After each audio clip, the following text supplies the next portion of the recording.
আল্লাহ রে,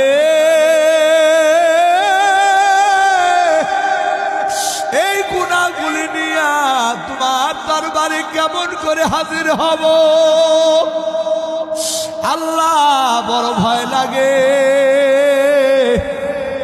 অন্তরের ভিতরে বড় ভয় জাগে গো আল্লাহ।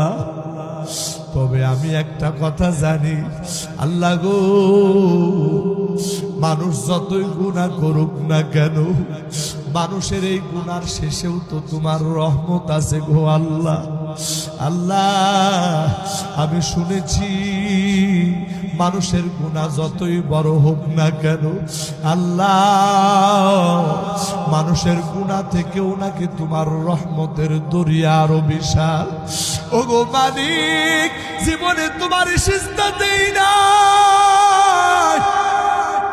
জীবনে তোমার ইবাদত বন্দেগী করি নাই আল্লাহ।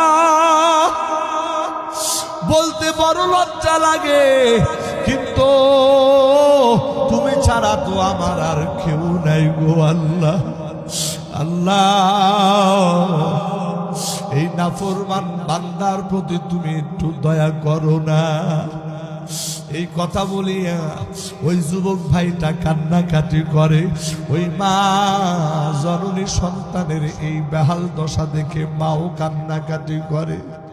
একটু পরে যুবক মায়ের হাতটা চাপিয়া ধরিয়া মাকে ডাক দিয়া বলে, মা আমি তোমারে দুইটা কথা বলবো। এক নাম্বার কথা হলো গো মা, এই দুনিয়ার থেকে আমার হায়াত যেই কোনো সময় শেষ হয়ে যাবে, যেই কোনো সময় আমি হয়তো বা দুনিয়া থেকে বিদায় নিয়ে যাব। মা গো মা, দুনিয়াতে মানুষ মারা গেলে কোন মুসলমানের কবরস্থানে দাফন করা হয়। ও মা, আমি মারা যাওয়ার পর আমারে কোন মুসলমানের কবরে দাফন করিও না। আমি যে কত বড় পাপী গো মা, আমার পাপের কারণে কবরের মানুষদের আযাব বেড়ে যাবে। ও গো মা, তোমার দুইটা ওসিয়ত কইরা যায়। এক নাম্বার ওসিয়ত, আমার মৃত্যুর